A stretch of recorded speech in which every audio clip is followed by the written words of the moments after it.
এটা একটা ঐতিহাসিক বিষয়, তো এটা নিয়ে গাল গল্প করার কোনো সুযোগ নাই। 1971 সালে যে স্বাধীনতা হয়েছে 26শে মার্চ, এটা একটা ঐতিহাসিক বিষয়। এই ঐতিহাসিক বিষয়টাকে আমি এখানে এনে আমি 24 সালের স্বাধীনতা ঘোষণা করব, এটা অবান্তর কথাবার্তা, এটা বাল খিল্ল, মানে একদম শিশু সুলভ কথাবার্তা হয়ে যায়।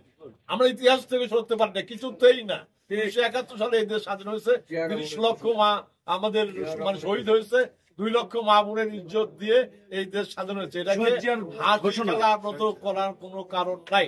তবে আবেগের বশবর্তীতে কিছু উঠতি বয়সের ছেলে যারা এখন মানে নেতৃত্বে যাচ্ছে, জাতীয় পর্যায়ের নেতৃত্বে যাচ্ছে, আবেগের বশে ওরা অনেক কথা বলতেছে, সেইগুলো আমরা ধর্তব্যের মধ্যে আনবো না। এই জন্য এটা তাদের ব্যাপার, কারণ এখনো সে দল রিকগনাইজ না, একেবারে আইনগত ভাবে যেটা রিকগনাইজ, সেই দলটা রিকগনাইজ না। এখানে অনেক কথা বলতে পারে, তবে 71 থেকে সরে যাওয়ার কোনো সুযোগ নাই। এই কারণে তাহলে 30 লক্ষ শহীদের রক্ত বৃথা হয়ে যায় এবং 2 লক্ষ মা বোনের ইজ্জতের বিষয়টা একেবারেই আমরা অস্বীকার করে ফেলতে পারি। এটা কি অস্বীকার করা যায়? আপনারা সাংবাদিক সমাজ আছেন, যারা সমাজের আয়না, এটা কি বলেন তো দেখি, এটাকে চট করে আমি অস্বীকার করে ফেললাম যে না আপনার 23 সালে বা 24 সালে স্বাধীনতা হয়েছে। এটা অবান্তর কথাবার্তা।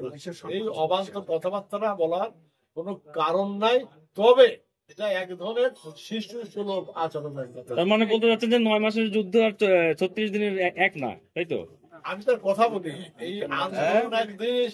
আমি নিজে 1969 সালে ছিলাম, সেই গণ আন্দোলনটা নিশ্চয়ই মানে সে না মুক্তিযুদ্ধের না, গণ আন্দোলন এক ছিল। 1971 মুক্তিযুদ্ধ আর এক জিনিস ছিল, 1975 সালে পট পরিবর্তন আর এক জিনিস ছিল, 1975 সালে 7ই নভেম্বর সেটা পট পরিবর্তন আর এক জিনিস ছিল। সেটা নিশ্চয়ই স্বাধীনতা না। আমরা কি বলি, সেটা সংহতি দিবস, তাই না? এইটা তো খুব ওয়েল সেটল ম্যাটার। সেটা হচ্ছে ছাত্র জনতার অভ্যুত্থান। 1990 সালে তাই হয়েছিল। 1990 সালে কি দেশ স্বাধীন হয়েছে নাকি?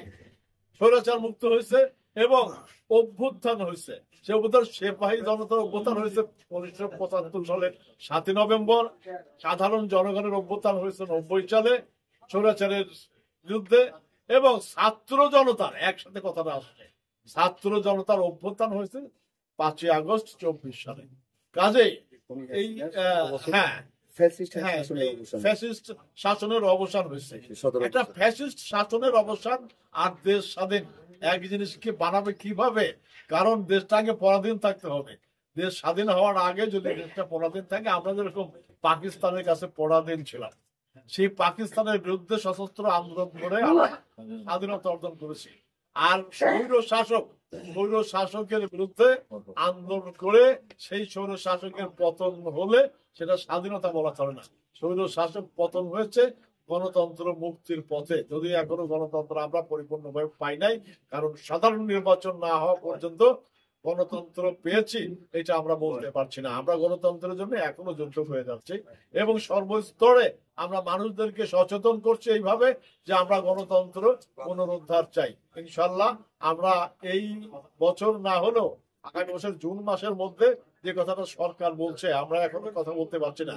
আমাদের দাবি এখনো ডিসেম্বরের মধ্যে নির্বাচন দিতে হবে। নির্বাচন দিলে সেই নির্বাচনে যে সরকার হবে সেই সরকার হবে গণতান্ত্রিক সরকার। আমরা সেই জন্য অপেক্ষায় আছি। ধন্যবাদ।